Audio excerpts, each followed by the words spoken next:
The Chicago Bears take on the Detroit Lions this upcoming Sunday in Detroit, and we have a very special guest to go through both sides of the ball, considering he played on both teams that are in this matchup.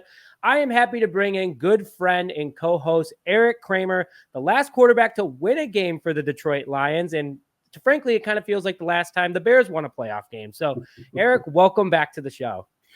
Thanks for having me, Nick. It's good to be back. And, Erik, let's just to kind of kick things off. The Lions are on the good side of things right now, sitting at 7-2, which I'm sure you're very happy about. And the Bears, they're kind of finding their way at 3-7, but they're 500 over the last 4 games. Before the season even began, did you expect this to be the scenario of both teams, or were you thinking completely different? I knew the Lions would be good. I thought the Bears would be better, actually. And like everybody probably that saw them come on, even though they were losing, they were looking better towards the end of the season, or at least the second half of it. But they just have come out and found numerous ways to lose games, and I didn't see that coming. Well, we've talked about it before, and you've expressed your thoughts on some of the coaching decisions and some of the player decisions. But, Erik, both teams are, the Lions obviously are in a way better condition. Dan Campbell's being a great coach. Ben Johnson's a great offensive coordinator. And Ben Johnson is a name that potentially is in the Bears head coach candidate pool, depending on how the season goes, if they choose Eberflus or not. Coming from you, kind of watching both teams, seeing how the offensive coordinator Ben Johnson is doing for the Lions, do you think he'd be a good fit if the Bears stick with Justin Fields as quarterback? Or, what would you like to see for the Bears in their next head coach? Okay, so let's move Justin Fields to the side a second and just concentrate on what you were talking about regarding Ben Johnson. Yes, I think he is more than capable of coming in, and if he were to ultimately come to Chicago, I think that could be a great hire. He's obviously, who's going to argue that he's one of the best play designers and play callers in the NFL? The Lions are good for a reason. They have talent, but everyone's got talent. But they've found ways to, I'd say, make use of it, and not just that. They have a way of making you as a defensive unit cover the entire field, and that's run or pass. And anyway, I've been very impressed, as I think probably most of the NFL has, in what not only the Lions have put together, but Ben Johnson in particular with the offense. And, he's been a huge reason why Jared Goff has had great success for the Lions. Goff is the number 5 passing yards quarterback in the NFL right now, and he's top 10 in almost every other category, good category. He doesn't have a lot of interceptions either. He's running the offense well. Let's kind of, I know that we said let's put Justin Fields to the side real quick, but could Ben Johnson help Justin Fields, in your opinion, to be that quarterback Chicago wants him to be? Well, having never met Ben Johnson, I don't know, but I would guess yes. Because whatever the things that ail Justin Fields obviously are not his athleticism or lack of. So he's coming out of his ears with athleticism. What he's not displaying, and I know you want to talk about Jared Goff a little bit, but what to me Justin Fields hasn't displayed and would be the biggest challenge is, can he, read coverages in a way that's going to allow him to anticipate throws? That part none of us have seen. When you talked about Jared Goff, that's something everybody has seen. And I just love, because he's the opposite of Justin Fields when it comes to athleticism, which is another way of saying you don't have to be a great athlete to play and be a successful quarterback in the NFL. What you have to do is what I just described before. You have to be very efficient with the time you possess the ball, from shotgun or under center. From the time it takes you to get the ball to get rid of it, it has to be gotten rid of and arrive in the way it's supposed to arrive. And that's why, to me, when I look at Jared Goff, he's also got something inside of him that he's been kicked around a little bit in this league. in terms of early on with the Rams. They got rid of him and kind of shipped him off to Detroit, and he's made a revival. And that takes some, like, Justin Fields, in fact, is actually at it in a point in time, and he's not been to the Super Bowl, but Jared Goff failed miserably in the Super Bowl he was in. And yet, as low as that point had to feel for him, he's inched his way and clawed his way out of it. And I would imagine Ben Johnson has a great deal to do with that, along with the culture that Dan Campbell has created there. Have you had a chance to interact with Campbell or Goff at all, or have you not met them personally? I've not met either one, but I mean that's I would like to, but it's clear that this team is, playing their hearts out for the sort of camaraderie or the team feeling that all those players are playing for. Does either of these teams right now? So, I mean, the Lions are very likely to go to the playoffs right now, as they sit at 7-2. The Bears, at any given Sunday kind of deal. But, the culture of these teams are different. And kind of from your experience playing for both franchises and having success on both teams, what do you see in the Lions right now that reminds you of some of your old successful rosters that you were on? Well, number one, they're young and they're very talented and they're very deep. And it's one thing to just have a roster like that, but you can tell they're coached very well. They're not just a bunch of athletes running around out there and, maybe they'll make a play. I mean, there's a very high level of execution on all three phases of that team: offense, defense, special teams, and it shows up every single game. Or most games. And so they're just a fun team for me to watch. And there's, I think, very few people that have watched this season, watched the Lions kind of, work their way through it, that wouldn't say the Lions are poised to not just get in the playoffs, but make a run in the playoffs. And, that kind of leads into a good question for you right here, Erik. You were the last winning quarterback for the Lions in the playoffs. That was, back in the early 90s where, that team could have gone to the Super Bowl. And you and I have kind of talked about it before. Do you see that happening with this team because this is a Lions and a Bears kind of episode because it's a unique situation. But for the fans, do you see this Lions team? Because for me, if I'm not cheering for the Bears in the playoffs, it's going to be the Lions. It's been a long time for them. They're in the division. And honestly, out of all my NFC North teams that I don't like that I have to go against, the Lions are the least. So do you see this team making a good push in the playoffs for Detroit? I do. Like, they're going to win the division. If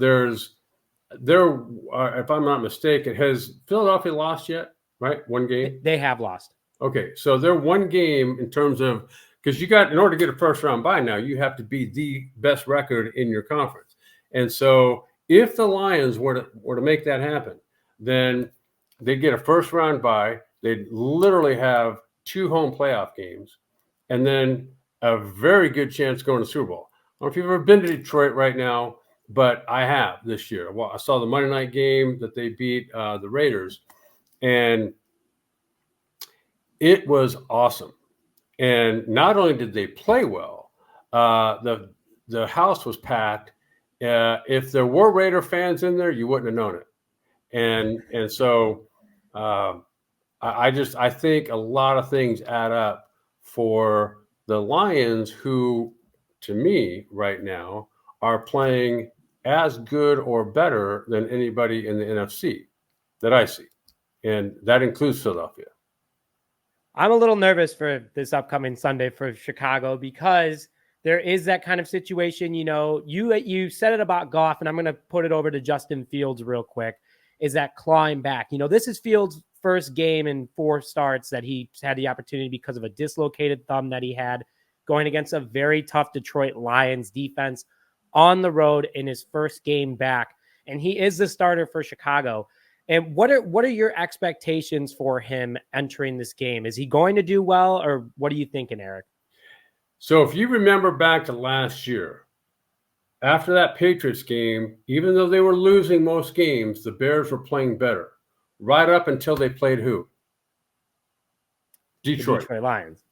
They made Justin Fields and that whole team look high schoolish. So that's also in Justin Fields' mind, that not only is he coming back from an injured thumb, not only is he playing the Lions, he's playing for his job. Tyson Bagent is there next year, 100%. Whether he's the starter, whether he's backup, doesn't matter. He's going to be there. Justin Fields is playing for his future every time he takes the field in practice and a game. And so there's two games going on. There's the one that the Bears are playing the Lions, and then there's the one that Justin Fields is playing for himself and his future in Chicago.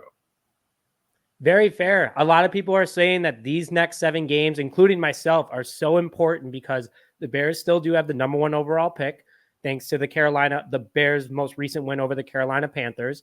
And, there is quarterbacks out there. There's Caleb Williams, there's Drake May, there's a few other guys that are kind of in the conversation that could take over for Fields' job, even though Fields actually still can be on this roster next year because of his option. Right. But like you said, it becomes a two-way game for him, and it's a lot about mentality.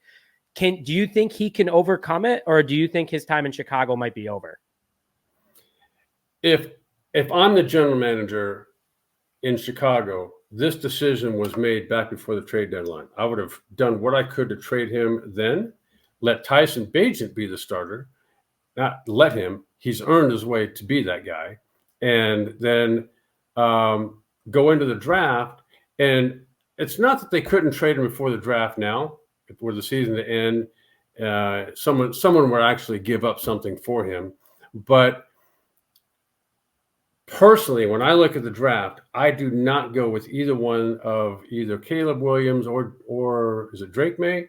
As the guy. I would go with someone like who's the guy at Michigan? McCarthy or JJ McCarthy. I would wait. I would wait till a late first round, second. I'd even wait till a 4th or 5th round because I'm sure there's got to be some solid guys out there. And what makes it intriguing to me is you could trade and get a lot of picks because they don't need just a quarterback. And then you could get a lot of impactful players. And you see what the 49ers are doing this year with Brock Purdy and other players who in the recent past, have not necessarily gotten drafted so high. I know Josh Dobbs is an outlier here after only 2 games and stepping off the airplane and starting to lead the Vikings and is 2-0 in doing it. But I think there's a lot of players that don't have to be a first-round pick to be successful.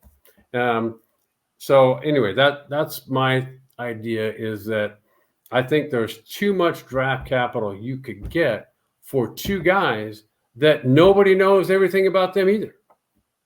Very fair. I'm talking about Caleb Williams and Drake May. Well, you and I kind of talked about it, is Caleb Williams would be just another plug and play Justin Fields type player, the way he plays in the pocket and his athleticism. And a lot of people don't want Drake May because they're afraid of drafting a guy from North Carolina again and how that worked last time. Well, let me just say this.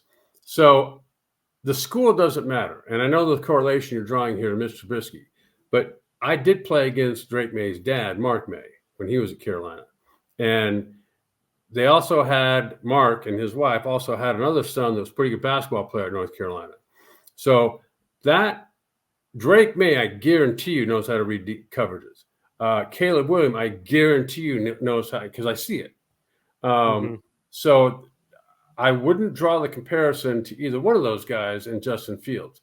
And I'm not saying they won't be great NFL quarterbacks. I'm just saying for the Bears, I think they've got a guy that they can win with people around him in Tyson Bagent, but you can add a guy in maybe not the first round that could also step right in, but have to earn the job. Like, not just hand it to him, because Tyson Bagent ain't going to let that thing go for nothing. No, absolutely not. He's, like you said, he's earned it. He, 2-2, not a bad 4-game stretch. That's right. And he wants to keep it going. So, and there's nothing to say that Justin Fields is going to keep this job for 7 games.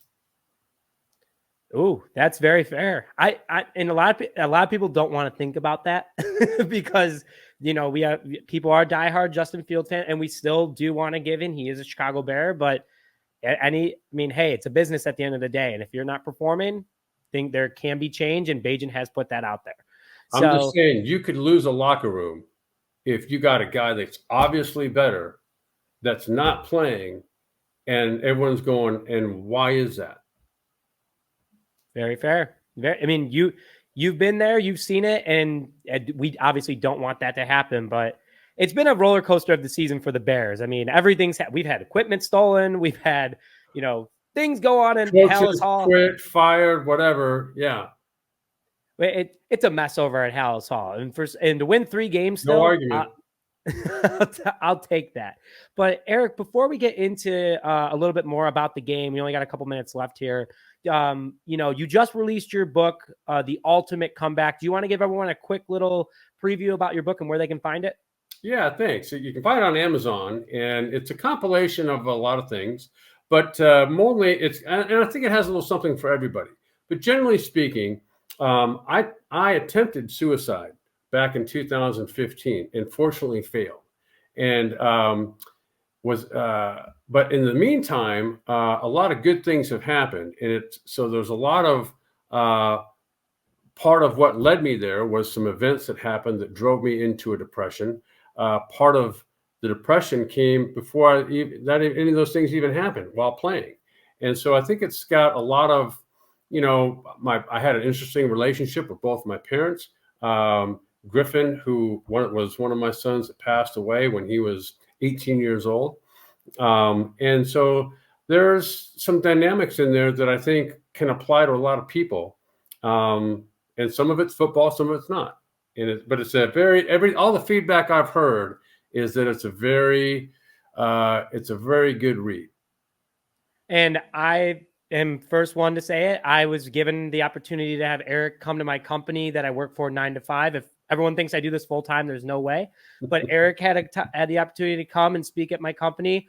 I have a copy of his book, and it is very impactful. The message is great. Erik, you did a fantastic job writing this book, explaining that it's okay to not be okay, how to overcome things, and where you are today. So I'm putting the link in the description for everybody to go to Erik's book, buy yourself a copy. It's fantastic. And Erik, it really is fantastic. So thank you for sharing that with everybody. I know that it's been a long road, but obviously you made the ultimate comeback, and here you are today, and you're doing great things. I appreciate that. Thanks, Nick. Absolutely. And Erik, let's go back to the game real quick. We got a couple minutes left here to talk about. We kind of hit on everything. Lions have the number 2 offense. The Bears, on the other hand, their defense is on the rise. They're doing very good things. They're holding opponents under 21 points over the last 5 games, minus the Chargers game. We're not going to talk about that one, though. Right. But overall, this complete disaster. Which you were there because yeah, you also played for the Chargers, so you've gotten to see a lot of unfortunate Bears games up close this year, or situations for the Bears. Yeah.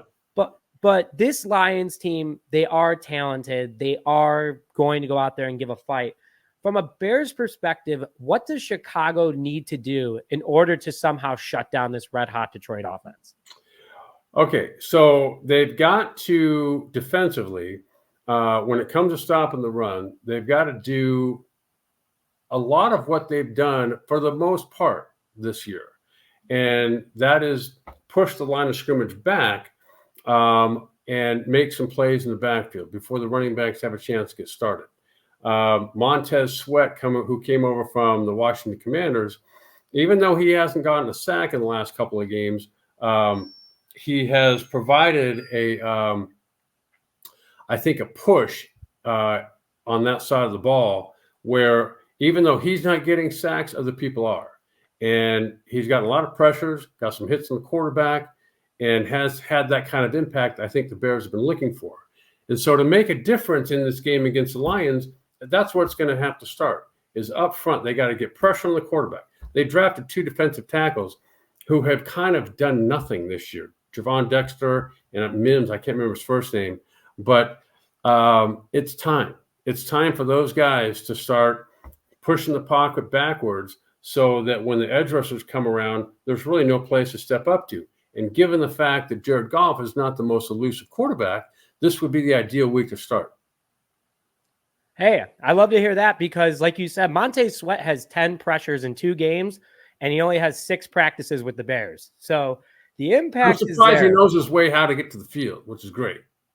Well, I don't know if you know this, but he actually is renting Chase Claypool's house at the moment. But he does it because he literally dropped his bags off and his agent was like, hey, Claypool's house is available and fully furnished. Would you like to move in there? That's probably the only impactful thing Chase Claypool in a positive way did in Chicago, apparently.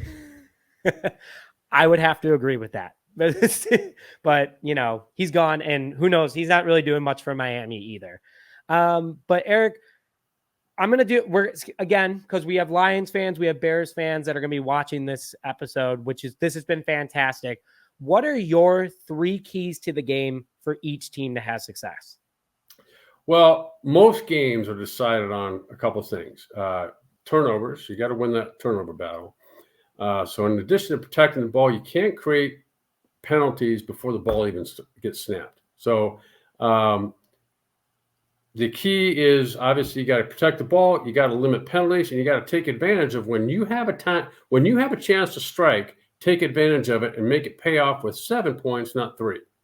And so I think, you know, that could be said for every team, but I think as I'm looking at this for Chicago, they're, as you mentioned before, they're in Detroit on the road, a very this year tough place to play and then win.